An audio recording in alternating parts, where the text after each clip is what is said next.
আমি জানি না, এটা সার্জিসকে বলতে হবে। এখানে জুলাই মুভমেন্ট ব্র্যাকেটের জার্নালিস্ট নামক একটা হোয়াটসঅ্যাপ গ্রুপে সার্জিসের ফরওয়ার্ড করে একটা মেসেজে সাংবাদিকদের কাছে চক্ষু ইনস্টিটিউট হাসপাতালের এই দুর্বৃত্তদের নিউজ কাভারেজের একটা মেসেজ আমি দেখতে পাচ্ছি। এটি যদি সঠিক হয় তাহলে গতকালকে থেকে সার্জিসের সম্পৃক্ততা নিয়ে যে অভিযোগটি এসেছে সেই বিষয়ে সার্জিসকে পরিষ্কার করতে হবে। আচ্ছা ভাইরা, আমরা কি অন্তর্বর্তীকালীন সরকার চেয়েছিলাম? খুনি হাসিনা পালিয়ে যাওয়ার পরে ক্যান্টনমেন্টের বৈঠকে যে সকল রাজনৈতিক নেতা উপস্থিত ছিলেন তারাই মূলত দায়ী এই বিপ্লবী সরকার গঠন না হওয়ার পিছনে। এদিকে গণ অধিকার পরিষদের ভিপি নুরুল হক নূর সার্জিস আলমকে টার্গেট করে কঠিন হুঁশিয়ারি দিয়েছেন।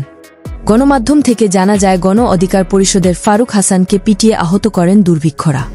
যদি সেই সব হামলাকারীদের আগামী 24 ঘণ্টার মধ্যে গ্রেফতার করা না হয়, তাহলে এই অন্তর্বর্তীকালীন সরকার ও উপদেষ্টাদের কাছ থেকে বিশ্বাস হারিয়ে মাঠে নামতে পারেন বলে জানিয়েছেন এই নুরুল হক নূর।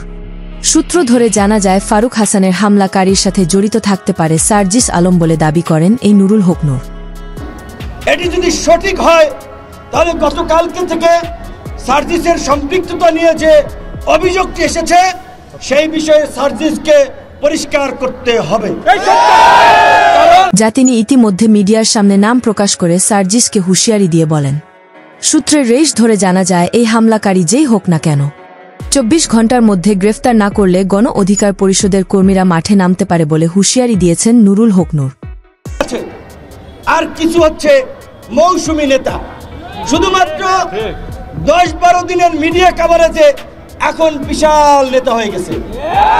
তাদেরকে ঢুকাইছিল ছাত্রলীগ আন্দোলনের গতিবিধি পর্যবেক্ষণ করার জন্য। এইরকম এখন 2-1 ব্যাপক বিপ্লবী হয়ে গেছে, অথচ ফুল ছাত্রলীগের এজেন্ট হিসেবে এখন যাই হোক সোশ্যাল মিডিয়ার কারণে ব্যাপক পপুলারিটি হয়েছে, সেলিব্রিটি বনে গিয়েছে। কিন্তু তাদের পেছন দিকে একটু তাকাতে হবে। হঠাৎ করে চরিত্র বদল করলেই বদল হয়ে যায় না। ভিডিওটি দেখার পর আপনার মূল্যবান মতামত আমাদেরকে কমেন্ট করে জানিয়ে দিতে পারেন। আমরা আপনার সেই মহামূল্যবান কমেন্টের রিপ্লাই দেওয়ার জন্য সর্বদা প্রস্তুত রয়েছি।